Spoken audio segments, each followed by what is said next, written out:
یہ چیز ذہن میں رہے کہ حضور پاک صلی اللہ تعالیٰ علیہ وسلم کی جو نعت خوانی ہے اس کے کچھ آداب بھی ہیں. بے شک بے شک بے شک. ان آداب کا پاس و لحاظ رکھنا اور اس کا دھیان دینا یہ ہر مسلمان کی ذمہ داری ہے. جی بڑی معذرت کے ساتھ مجھے کسی سے کوئی قلبی جلن یا کوئی اختلاف نہیں ہے ذاتی طور پر، جی لیکن جہاں تک آپ نے جن موصوف کا نام لیا نعت خوانی کے حوالے سے، جی ان کا جو انداز نعت خوانی ہے وہ نہایت ہی غیر مناسب ہے، اور جہاں تک میں سمجھتا ہوں وہ شاید پڑھے لکھے بھی نہیں ہیں اور تلفظ بھی نہیں جانتے ہیں.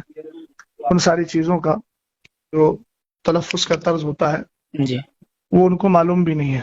جی ہم جس کام سے جڑے ہوئے ہیں جی یہ بھی یاد رہے کہ اس کام سے جڑنے کے بعد اس کے ضروری مسائل کا علم ہمارے لیے لازم و ضروری ہے. بے شک بے شک. ممبر رسول پر چڑھنے کا حق اسی کو ہے جو ممبر رسول کے آداب جانتا ہے. جی بے شک بے شک. جب تک ہمارے احباب نے ممبر رسول مانا تب تک اس کا پاس و لحاظ رکھتے رہے، بے شک. لیکن جب سے اس کو اسٹیج کر دیا جی تب سے یہ سارے حالات دیگر کو ہو گئے ہیں. جی جی بے شک. اور کچھ ایسے ناطخہ ہیں اس کا انکار نہیں کیا جا سکتا، ان میں یہ بھی شامل ہیں جی کہ جن کی نعت خوانی کے بعد عوام کے اندر ایک ہوڑدنگ مچتی ہے، ہاں جی اور عجیب قسم سے وہ ہماری قوم، نوجوان قوم جو ہے وہ اچھل کود کرنے لگتی ہے جو بالکل آداب نعت خوانی کے سراسر خلاف ہے. جی جی اور یہ تو ایسی محسوس ہوتا ہے کہ جیسے ہماری قوم پہلے کیا کرتی تھی، پہلے طوائف پر پیسہ لٹاتی تھی اور ان کے اور ناچ گانے پر رقص و سرود کرتی تھی. جی اب اس کے بعد میں ہمارے کچھ ایسے شعراء ہیں جنہوں نے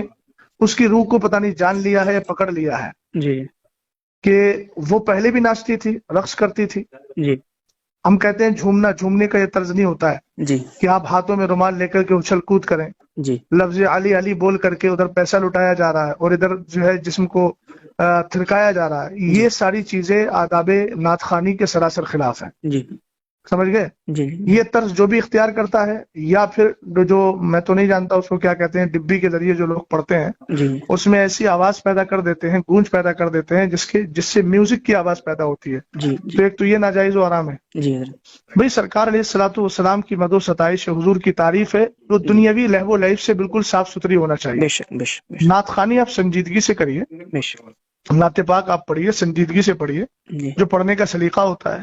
جی جی بے شک سمجھ گئے آپ؟ بھئی اسلام کو ہم مانتے ہیں، بے شک. اور اسلام میں دوسروں کی مشابہت، فساق فجار کی مشابہت سے ہمیں روکا گیا. اب آپ بتائیے، آپ کو معلوم ہوگا کہ حضور علیہ السلام نے امامہ شریف باندھنے کے لیے ٹوپی کو لازم کیا تھا کہ ہمارا امامہ یہودیوں کے امامے کے مشابہ نہ ہو. حضور علیہ السلام نے محرم الحرام میں 10 یعنی یوم عاشور کا جو روزہ ہوتا ہے اس میں آپ نے فرمایا کہ نہیں، نوکا بھی رکھو تاکہ یہودیوں کے ساتھ مشابہت نہ ہو، جی اور من تشبہ بقوم فہو منہم. تو یہ ساری چیزیں ہیں. حضور علیہ السلام کی نعت خوانی اس انداز سے کیجیے کہ لوگوں کی آنکھوں سے آنسو نکلیں، لوگ سنجیدگی سے بیٹھ کر کے سنیں. سبحان یہ کیا ہوتا ہے کہ شور و غل کیا جائے. جی ایک بات چیز اور. سمجھے کہ نہیں سمجھے؟ جی جی جی میں سمجھ گیا.